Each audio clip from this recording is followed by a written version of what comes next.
नमस्कार दोस्तों, स्वागत है आपका। खास तौर से 9वीं की कक्षा का हम देखेंगे पहला पाठ अविवेकः परम आपदाम पदम। ये मणि का प्रथम भाग जो 2022-23 से नए सिरे से शुरू हो रही है, उसके अंतर्गत यह प्रथम पाठ माना जाएगा। इसी पाठ के अंतर्गत से हम देखेंगे पाठ के अंतर्गत संधि विच्छेद, श्लोक है तो उनके अन्वय, हिंदी भाषा में अर्थ और संपूर्ण व्याकरण। व्याकरण के अंतर्गत उन सभी विषयों का विश्लेषण किया जाएगा जो आपके लिए आवश्यक है।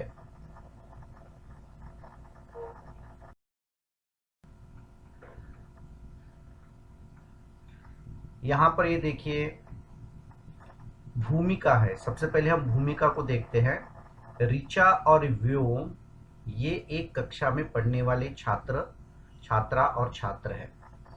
ऋचा व्योम को कहती है, व्योम एकम प्रश्नम पृच्छामि, एक प्रश्न पूछती हूँ, कह सह पशु यह सर्पस्य शत्रु, वह कौन सा पशु है जो सांप का दुश्मन होता है।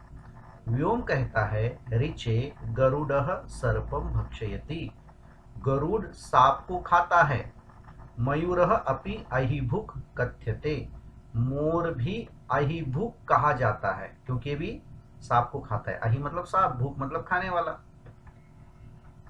तब ऋचा कहती है, व्योम एतौ तु खगौ न तु पशु, अरे व्योम ये दोनों तो पक्षी है, पशु नहीं है।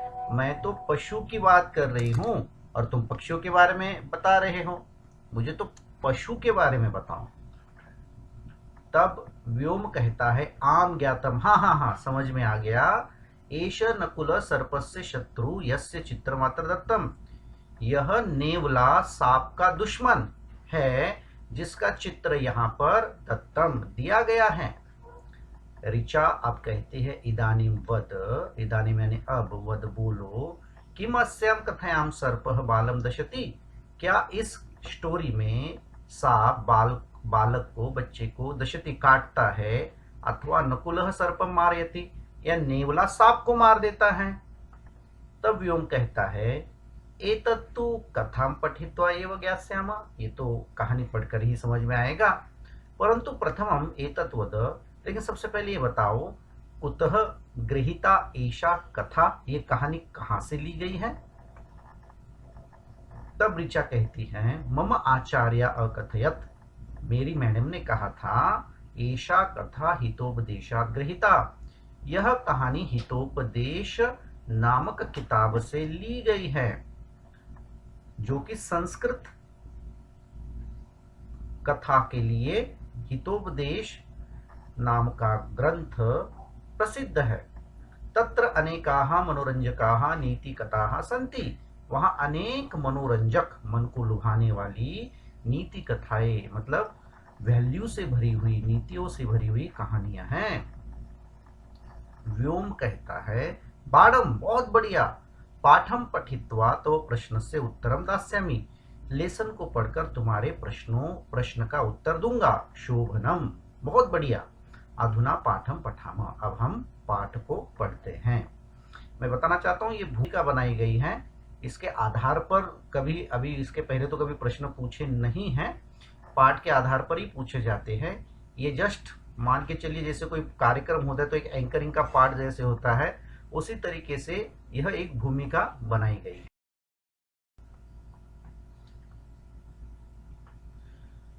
अब हम कहानी की तरफ मुड़ते हैं। देखिए, अस्ति उज्जयिन्यां माधवः नाम विप्रः, उज्जयिन्याम, उज्जयिनी में, माधवः नाम विप्रः, माधव नाम का विप्रः, विप्रः यानी ब्राह्मण, अस्ति रहता था। मैं आपको एक अस्ति का नियम बताना चाहता हूं। कथा के अंतर्गत यदि हम कोई पुराने समय की कहानी बता रहे हैं और उस कहानी का प्रारंभ यदि है से करना है या था से करना है, तो उसमें आसित नहीं आता है, उसमें अस्ति ही आता है। आप जितनी भी कहानी पढ़ेंगे यदि वो अस्ति से प्रारंभ हुआ है तो आप देखना उसका मीनिंग था ही निकलता है।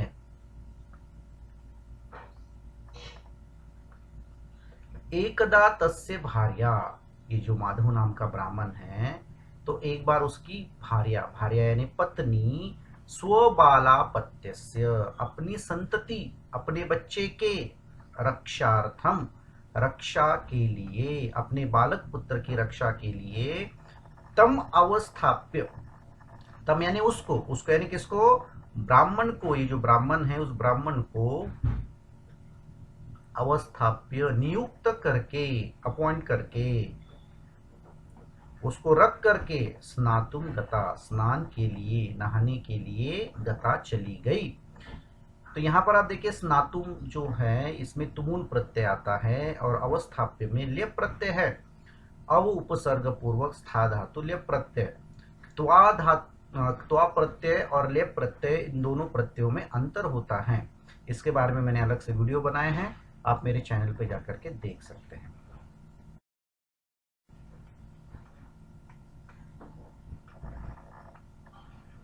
अथ ब्राह्मणः राज्ञा श्राद्धार्थम निमंत्रितः, अतः उसके बाद जब उसकी पत्नी ने उस ब्राह्मण को नियुक्त किया, मतलब उसको कह दिया कि भाई मैं नहाने के लिए जा रही हूं, अपने बच्चे का ध्यान रखना, वहां कोई चीज ना आ जाए, उसको संभालना, यह कह के चली गई।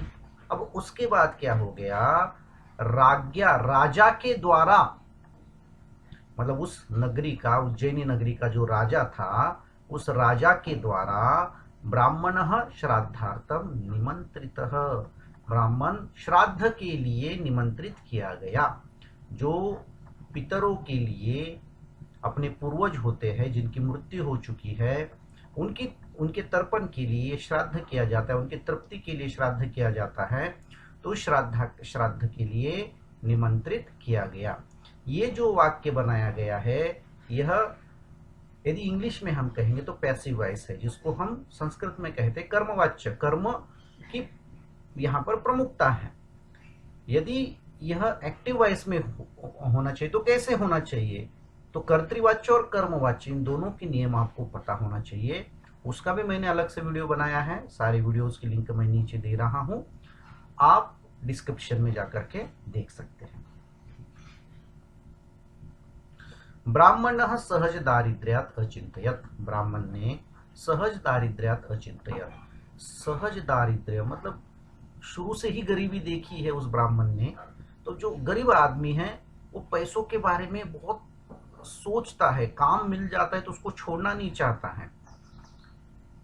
तो अब उसने क्या सोचा, यदि सत्वरम न गच्छामि, यदि सत्वर, सत्वर का अर्थ होता है जल्दी, यदि जल्दी नहीं जाऊंगा तो क्या होगा, यदि जल्दी नहीं जाता हूं तरही तो अन्यः कश्चित् श्राद्धार्थम वृतः भवेत्, दूसरा कोई, अन्यः कश्चित्, अन्यः मतलब दूसरा, कश्चित् मतलब कोई, श्राद्धार्थम श्राद्ध के लिए, वृतः भवेत् नियुक्त किया जा सकता है, चुना जा सकता है। भाई राजा तो रुकेगा नहीं ना किसी के लिए, राजा तो किसी न किसी को नियुक्त कर देगा, वो बोलेगा ठीक है भाई तू नहीं तो और सही, उसको तो कोई दिक्कत नहीं है। लेकिन ये बेचारा गरीब है, उसने सोचा ये मौका मैं हाथ से यदि छोड़ दूंगा तो फिर आगे राजा मुझे कभी बुलाएगा भी नहीं। यतः, यतः का अर्थ होता है क्योंकि। अब यहां पर आप देखिए, आदानस्य प्रदानस्य कर्तव्यस्य च कर्मणः क्षिप्रमक्रियमाणस्य कालः पिबति तद्रसम्। इसका अन्वय जो है ये आपकी किताब में ही दिया गया है।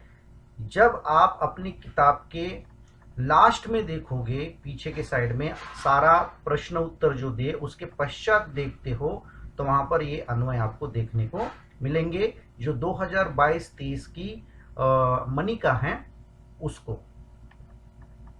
अब यहां पर देखिए, आदानस्य प्रदानस्य कर्तव्यस्य च कर्मणः, ये तो वैसे की वैसी लाइन है। क्षिप्रम अक्रियमानस्य तदरसम कालः पिबति, एक जगह परिवर्तन है ये वाला तदरसम, ये यहां पर आ जाएगा, बाकी सेम टू सेम है। तो अन्वय क्या होता है, कर्ता कर्म क्रिया के अनुसार सामान्य जैसे हम हिंदी में पढ़ते हैं उस तरह से वाक्य की रचना करने को अन्वय कहते हैं। अब यहाँ पर देखिए जो यहाँ शब्द आए हैं उन शब्दों के अर्थ को हम समझते हैं। जैसे कालह शब्द आया, कालह का अर्थ होता है समय, आदानस्य मतलब लेने का, प्रदानस्य मतलब देने का, कर्तव्यस्य करने योग्य का, कर्मणः मतलब काम का, क्षिप्रम, क्षिप्रम यानी शीघ्र, तुरंत, क्विकली, अक्रियमानस्य न किए जाने वाले का, रसम यानी रस को या आनंद को, पिबती पी लेता है। अब इसका अर्थ क्या होता है वह हम देखते हैं। अब यहां पर देखिए हम इसका अर्थ देखते हैं अन्वय के अनुसार। आदानस्य प्रदानस्य, आदान मतलब लेने का, प्रदानस्य मतलब देने का, मतलब लेन देन का, कर्तव्यस्य च कर्मणः और करने योग्य कार्य का। आदान से लेने का, प्रदान से देने का मतलब लेन देन का, जो कार्य जिस समय लेना चाहिए या जो वस्तु जिस समय देनी चाहिए या लेनी चाहिए, या कोई भी कार्य लेन देन का होता है, या कर्तव्य से कर्मणा या करने योग्य कार्य का, जो भी कार्य जो करने योग्य है तुरंत करना चाहिए ऐसे कार्य का। क्षिप्रम अक्रियमानस्य, क्षिप्रम यानी तुरंत, क्विकली उसी समय, अक्रियमानस्य न करने का, कालह समय क्या कर लेता है, यदि उसी समय वह कार्य न किया जाए तो वह समय क्या कर लेता है, तद रसम, तस्य रसम तद रसम, उसके रस को, किसके रस को, अक्रियमानस्य कर्मणः न किए गए कार्य का रस, रस यानी आनंद, पिबती पी लेता है। देखिए ये बहुत अच्छा श्लोक है, इसमें बहुत अच्छी बात बताई है कि जो काम हमें लेने का काम जल्दी उसी समय करना चाहिए, देने का काम है उसको उसी समय करना चाहिए, करने योग्य जो भी कार्य होते हैं उसको यदि हम तुरंत नहीं करते हैं, उसी समय नहीं करते हैं, तो समय क्या कर लेगा भैया, उसके आनंद को पी लेगा। मैं आपको एक उदाहरण के माध्यम से समझाता हूँ। जैसे आप देखिए क्रिकेट का मैच हो रहा है, धोनी बैटिंग कर रहे हैं और सामने वाली जो टीम है उसको जीतने के लिए 6 रन चाहिए और धोनी यदि 6 मारता है तो इंडिया जीत जाएगी। अब उस समय जो आप देख रहे हैं, आपके मन में जो एक्साइटमेंट है, और उसी समय बॉलिंग डाली जाती है और धोनी जो बैट घुमाता है और 6 लग जाता है, और फिर आपके चेहरे पे जो खुशी आती है, जो उमंग आता है, जो आनंद आता है, क्या वह आनंद आप एक दिन के बाद पा सकते हैं? वही मैच देखते समय क्या आपको आनंद आ सकता है? कदापि नहीं आ सकता। क्यों? क्योंकि उस परिस्थिति के अनुसार उत्पन्न आनंद को समय ने पी लिया है। इसलिए कहते हैं कि जो जिस घड़ी का आनंद है उसी समय ले लो भैया, नहीं तो वो घड़ी निकल जाएगी, समय निकल जाएगा, उसके साथ उसका आनंद भी समाप्त हो जाएगा। इसलिए लेन देन का कार्य, करने योग्य कार्य जो जिस समय करने चाहिए वह उसी समय करने चाहिए।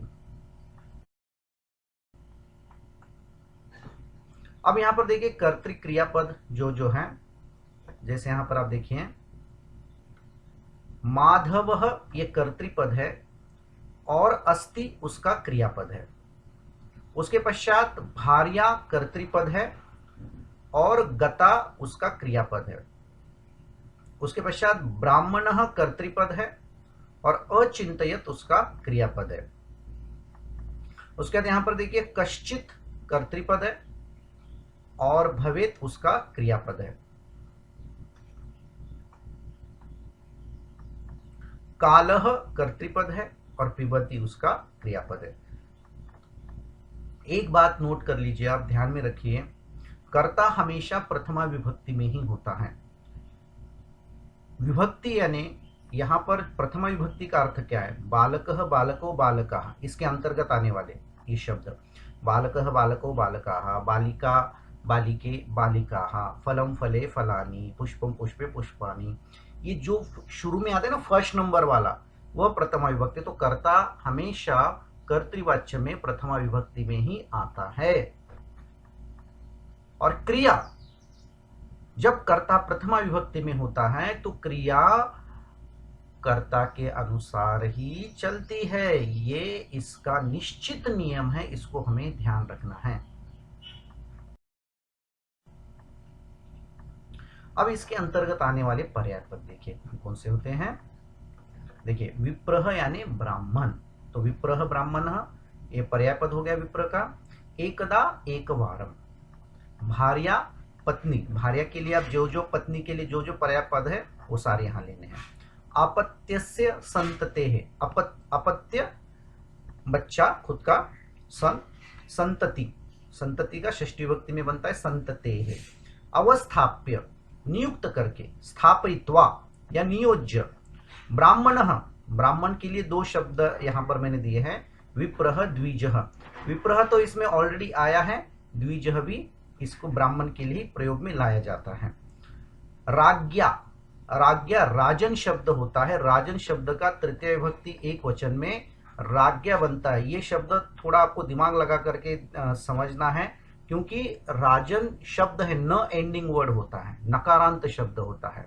और यदि मान लीजिए आपको ये पूछा जाए कौन सी विभक्ति या राजन का तृतीय विभक्ति क्या बनता है और उसमें आपने लिख दिया राजेन, भाई राजा शब्द है, राज राज होना चाहिए, नहीं गलत है, ठीक है, उसका राज्ञा बनता है जिसका पर्याय पद है नृपेण। अब इसके बहुत सारे, राजा के लिए बहुत सारे शब्द आते हैं। उसके बाद सत्वरम, सत्वरम मोस्ट इंपॉर्टेंट शब्द है, काफी बार पूछा जा चुका है पहले भी। तो इसका पर्याय पद है शीघ्रम, आशु, और भी एक आता है क्षिप्रम। वृतः, वृतः यानी आमंत्रितः।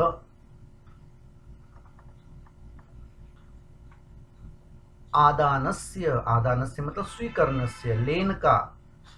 कर्मणः, कर्मणः यानी कार्य का। क्षिप्रम, क्षिप्रम शीघ्रम सत्वरम आशु, यहां पर भी आया देखिए, सत्वरम शीघ्रम आशु लिख दिया है, इसमें क्षिप्रम भी एक आता है। अक्रियमानस्य न क्रियमानस्य, इसका पर्याय पद कालः समयः। और उसके बाद तो इसमें हम संधि विच्छेद पहले भी किए थे, तत् प्लस रसम, तो रसम का अर्थ यहां पर लेना है आनंदम या महत्वम। अब हम यहां पर विलोम पदों को देखते हैं। आपको इसका भी आता है प्रश्न। एकदा का विलोम पद क्या है? अनेकदा। भार्या पत्नी, इसका विलोम पद है पति ही। गता गई, आगता आ गई। सत्वरम जल्दी, मंदम धीरे। गच्छामि जाता हूं, आगच्छामि आता हूं। आदानस्य का वहीं पर दिया गया है प्रदानस्य। कर्तव्यस्य करने योग्य का, अकर्तव्यस्य न करने योग्य का। क्षिप्रम जल्दी, मंदम धीरे। अक्रियमानस्य न किए जाने का, क्रियमानस्य किए जाने का।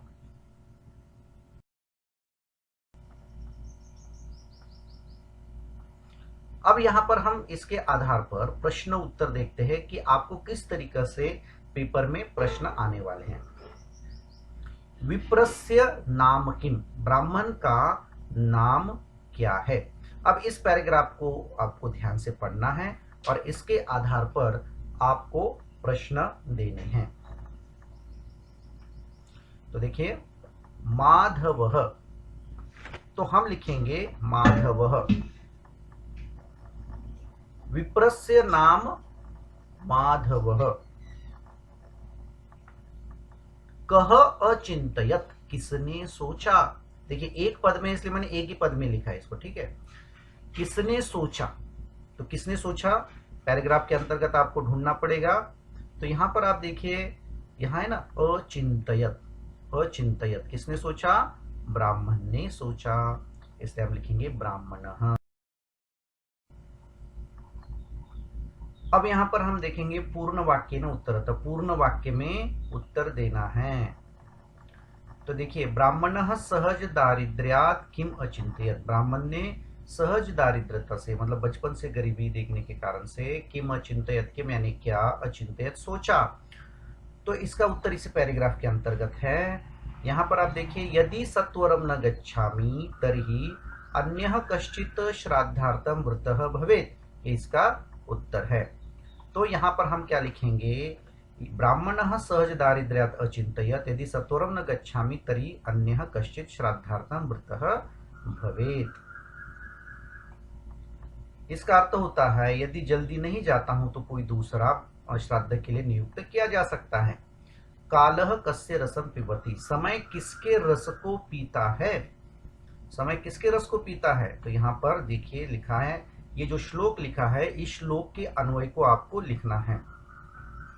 तो हम लिखेंगे आदानस्य प्रदानस्य कर्तव्यस्य च कर्मणः क्षिप्रम अक्रियमाणस्य कालः तस्य रसं पिबति। तो यहाँ पर तो कोई ज्यादा परिवर्तन नहीं, सेम टू सेम ही रहता है। यहाँ पर आप देख सकते हैं ये पिबती जो ये सबसे लास्ट में आपको लिखना है, ठीक है, और तद रसम सेम टू सेम लिखा तो भी कोई गलत नहीं होगा। तो ये अन्वय हमने करके इसको यहाँ पर लिखा है, मतलब लेन देन का और करने योग्य कार्य को क्षिप्रम जल्दी न करने का समय उसके रस को पी लेता है, इसका अर्थ होता है। अब यहाँ पर आप देखिए भाषिक कार्य हमें करना है। प्रश्न इसमें है अक्रियमाणस्य कर्मणः अनयोः विशेष्य पदम किम, इन दोनों में से विशेष्य पद कौन सा है। कभी कभी विशेषण पद पूछते हैं, कभी विशेष्य पद पूछते हैं, वहां पर ऑप्शन भी दिए जाते हैं, लेकिन चूंकि यहाँ पर दो ही पद है इसलिए मैंने ऑप्शन नहीं दिए। आपको बताना है कि भाई इसमें विशेष्य पद कौन सा है। आपको मैं बताना चाहता हूं 90% 90% तक यदि देखा जाए तो पहले विशेषण आता है और बाद में विशेष्य आता है, लेकिन कभी कभी पहले विशेष्य आता है और बाद में विशेषण आता है। तो इस फॉर्मूले के हिसाब से देखें तो ये विशेषण हम मान लेते हैं और ये विशेष्य मान लेते हैं, लेकिन ऐसे ही खाली तुक्का नहीं चलता है। जब कुछ समझ में नहीं आया तो इस फॉर्मूले का आपको प्रयोग करना है, लेकिन आपको समझना है कि नाउन क्या है। तो कर्म एक नाउन है और उसके लिए ये विशेषण यूज किया गया है, तो नाउन जो है ये विशेष्य होगा, इसलिए हम यहाँ पर कर्मणः इति विशेष्य पदम लिखेंगे। उसके बाद देखिए शीघ्रम इत्यर्थे किम पर्याय पदम प्रयुक्तम, शीघ्रम इस अर्थ को लेते हुए कौन सा पर्याय पद इस पैराग्राफ में प्रयोग में लाया गया है।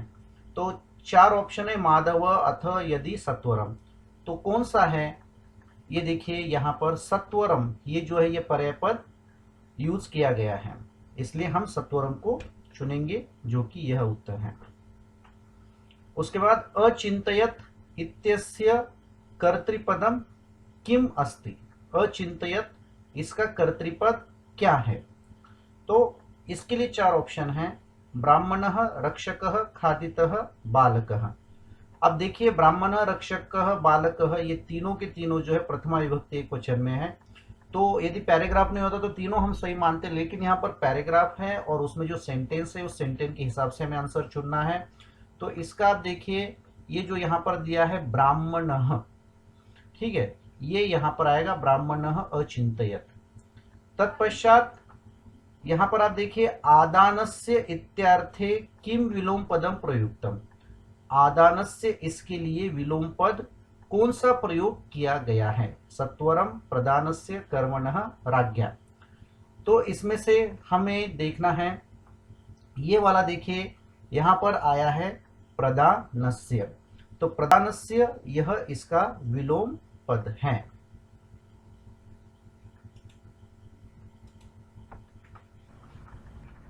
दोस्तों अगला जो रहेगा हमारा इसी के अंतर्गत पार्ट 2 अविवेक परम आपदाम पदम, ये देखने वाले हैं। यदि आपको वीडियो पसंद आया तो 02 plus Sanskrit CBS YouTube channel को जरूर सब्सक्राइब करें और हमारी ZTPL एंड्रॉइड ऐप को भी डाउनलोड करें, कमेंट करें, लाइक करें, शेयर करें। धन्यवाद दोस्तों, नमो नमः।